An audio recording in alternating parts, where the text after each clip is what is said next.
जय हिंद दोस्तों, स्वागत है आप सभी का आपके अपने YouTube चैनल एम ऑफ रैन में। आज हम बात करने वाले हैं कि कूलाम का नियम क्या होता है, उसकी परिभाषा क्या है और उसको आप कैसे सिद्ध कर सकते हैं। तो ये टॉपिक यहाँ पे मैं आपको आज बताने वाला हूँ। काफ़ी इंपॉर्टेंट है दोस्तों। ये फिजिक्स के पहले चैप्टर का पहले तुम समझ लो सबसे इम्पोर्टेंट डेरिवेशन ये है, तो आपको इसको ध्यान से समझना है। और उससे पहले मैं आपको एक इन्फॉर्मेशन दे देता हूँ दोस्तों। कल से मंडे से आपकी लाइव क्लास होगी।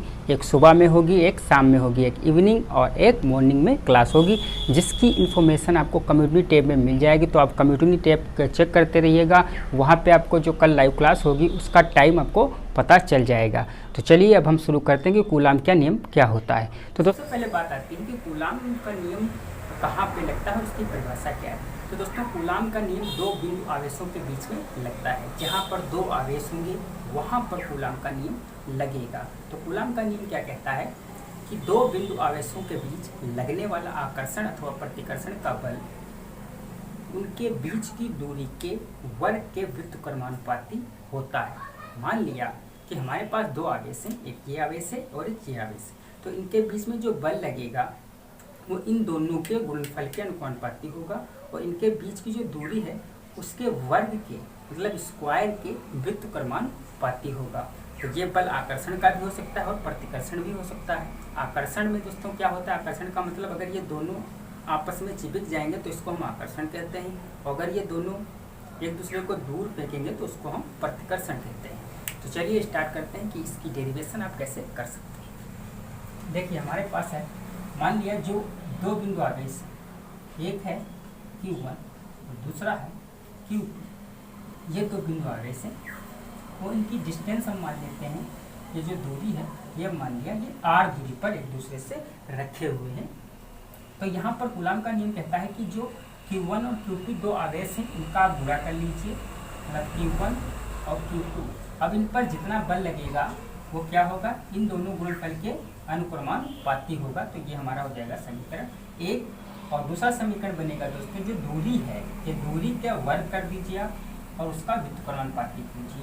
यानी मैंने r जो दूरी थी उसका स्क्वायर कर दिया और व्युत्क्रमानुपाती कर दिया यहाँ पे। तो ये समीकरण 2 हो गया। तो जैसा मैंने बताया था कि कूलाम का नियम दो बिंदु आवेशों के बीच लगता है।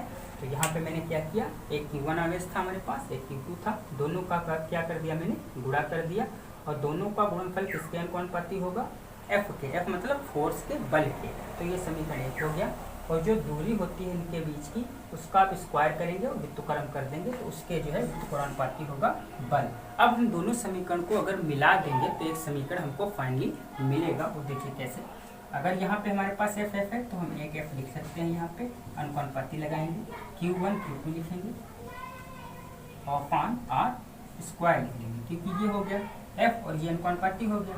ऊपर क्या था, अंश में क्या था, Q1 Q2 और हर में क्या था, R स्क्वायर। ठीक है, तो ये होता है बल।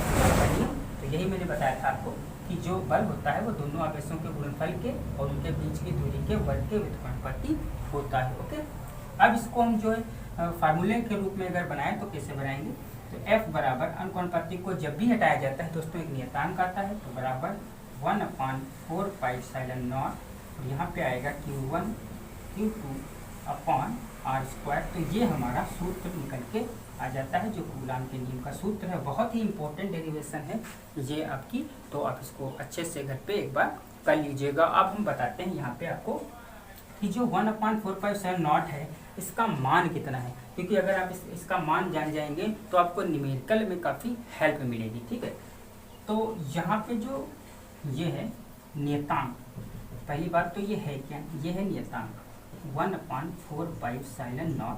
ये क्या है, नियतांक है और इसका मान होता है 9 × 10⁹। ये मान होता है, जो आप हमेशा के लिए इसको याद कर लीजिएगा, क्योंकि जब मैं न्यूमेरिकल आपको लगवाऊंगा तो इस मान की आपको बहुत ज़्यादा जरूरत पड़ने वाली है। ठीक है, तो दोस्तों ये होता है कूलाम का नियम। उम्मीद करते हैं आपको समझ में आ गया है। और अगर कोई प्रॉब्लम है या कोई कहीं पर समझ में नहीं आ रहा है तो आप कमेंट बॉक्स में हमको बता दीजिए। और लाइव क्लास आपकी कल से स्टार्ट होगी जैसा कि मैंने बताया, और कम्युनिटी टैब में आप चेक करते रहना। चलिए मिलेंगे अगले वीडियो में नई ऊर्जा के साथ, तब तक के लिए जय हिंद।